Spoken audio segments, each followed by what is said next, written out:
ایک شادی میں گیا ہوں تو وہاں ڈھول باجے شروع ہیں اور گانا گایا جا رہا ہے. میں واپس ہونے لگا تو ایک آٹومیٹک صوفی صاحب تھے. ایک تو صوفی صاحب ہوتے ہیں نا, ایک آٹومیٹک صوفی صاحب ہوتے ہیں.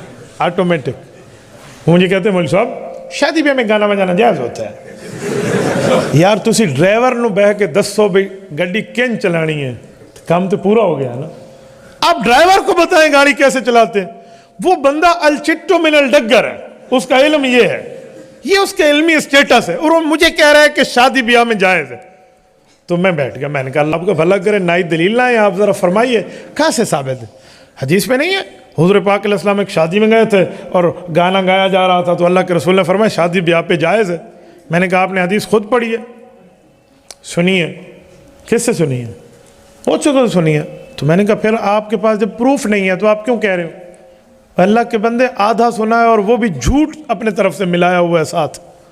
میں نے وہ حدیث پڑھی ہے, پڑھائی ہے, علماء جانتے ہیں, آج تک مشکات جلد 2 کتاب النکاح میں موجود ہے. لیکن وہ حدیث کیا ہے؟ کبھی آپ نے اتنی کوشش فرمائی کہ مجھے اصل کتاب تک لے جاؤ تاکہ میں اس کو پڑھ لوں, یا اصل کتاب سے ہی میں اصل روایت کے الفاظ یاد کر لوں؟ آؤ میں حدیث پاک سناتا ہوں. حضرت ربائی بنت معوذ رضی اللہ تعالی عنہ کا نکاح ہے. رسول اکرم صلی اللہ علیہ وسلم تشریف لے گئے. یہ معوذ بن افراء کی بیٹی ہیں. معوذ کون ہے؟ معاذ اور معوذ جنہوں نے ابو جہل کو قتل کیا تھا جنگ بدر میں, یہ ان کی بیٹی ہیں. ان کی کون ہے؟ ایک مسئلہ حل ہو گیا نا کہ جو آپ کہتے ہو کوئی شیر خار بچے تھے انہوں نے جا کر ابو جہل کو مارا تھا, یہ بات کوئی نہیں. وہ صاحب اولاد تھے. جی ہاں, یہ بات ذہن میں لوگوں میں ایسے غلط مشہور ہوتا ہے. اس وقت ماشاءاللہ شادی شدہ ہے. تو یعنی بڑے مجاہدین کے مقابلے میں بچے ہیں, یہ تو ہو سکتا ہے, لیکن بچے سے مراد اس طرح کے بچے نہیں ہیں جیسے میں نے اسٹیج پر بلایا ہے. تو انہوں نے رسول اللہ صلی اللہ علیہ وسلم کو شادی میں بلایا اور شہید کی بیٹی کا نکاح ہے. آقا نامدار وہاں موجود ہے. وَجَعْلَ جُوَيْرِيَاتِ يَنْدُبْنَ بِالدُّفْ مَنْ قُتِلَ آبَاءَهُنَّ فِي يَوْمِ بدر. جو ان کے آباء و اجداد اور ان کے والد جو جنگ بدر میں شہید ہوئے تھے, چھوٹی چھوٹی نابالغ بچیوں نے دف بجا کر انہیں یاد کرنا شروع کیا. گروٹ کے مسلمانوں, خوشاب کی غیور مسلمانوں, دف کیا ہے پتہ نہیں, آپ نے دیکھا ہی نہیں دیکھا, میں نے دیکھا ہے, اور اسے یوں اپنی انگلیوں سے جان بوجھ کے ایک بار بجا کے دیکھا ہے کہ بجتا کیسے ہے. میں طائف گیا ہوں, وادی شفا گیا ہوں طائف میں. اللہ تعالیٰ آپ کو مکہ مکرمہ لے جائے, اللہ مدینہ طیبہ لے جائے, اللہ آپ کی برکت سے ہمیں بھی لے جائے. آپ 170 کلومیٹر پہنچیے یہ بنو سعد کے راستے پہ شفا, بہت بڑی ایسا مری کی ٹھنڈک آپ کو بھول جائے. آپ یہ طائف پہ اس جگہ آئیے, وہاں پر دف ایک بقالہ اسے کہتے ہیں جسے ہم کہتے ہیں جنرل سٹور, بقالہ پر دف بک رہے تھے. میں نے دف وہاں سے جان بوجھ کے لیا کہ تاکہ میں دیکھ پاؤں. میرے پاس اس وقت اتنے گنجائش نہیں تھی, ورنہ میری نیت تھی کہ میں خرید کر یہاں مجمع میں دکھاؤں کہ دف ہے کیا.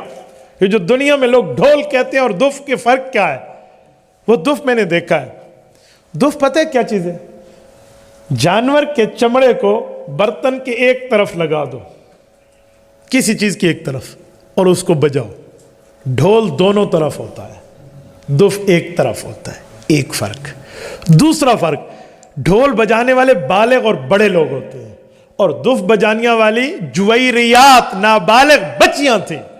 نمبر 3, ڈھول بجانے والے تو پتہ نہیں کس مسلمان اور غیر مسلم کے الفاظ کو گانوں میں پیش کر رہے ہوتے ہیں, وہ اس وقت اپنے بزرگوں کی نظم پڑھ رہی تھی.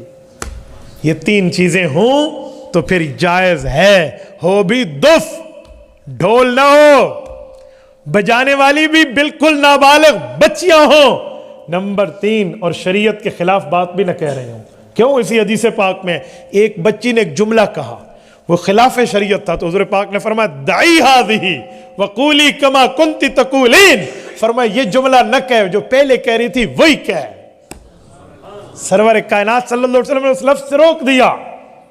تو آج ہماری شادیوں میں سارے کھڑوتے ہیں صاحب ڈھول بجیندے جی میں کوئی یکے کراڑ تے مراسیہ کھڑوتے ہو. من اللہ کی قسم دل جل جاتا ہے ایسی جگہوں میں جا کے, اور پھر دلیلیں حدیث پاک سے لائیں گے. تو بھائی خدا کے لیے یہ تعلیمات پیغمبر نہیں ہے، یہ محبت رسول نہیں ہے، یہ اطاعت رسول نہیں ہے۔ اگر محبت دل میں ہے، عشق رسول کا دعویٰ ہے تو اس ترتیب پر چلو، یہ ترتیبیں نہیں ہیں۔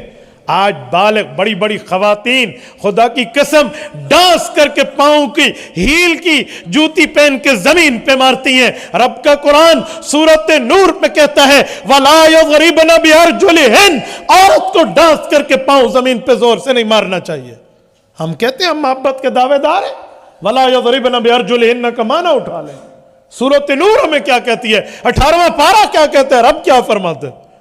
جب میں نے اس بندے کو یوں سمجھایا تو اس کا علم وہیں سے زیرو ہو گیا، کیونکہ وہ ایزی لوڈ لے کر بیچارہ آٹومیٹک صوفی صاحب تھے۔ تو میں نے کہا بھائی خدا کے لیے، اللہ کے لیے اپنی غلط بات کو شریعت سے دلیل نہ دیا کرو۔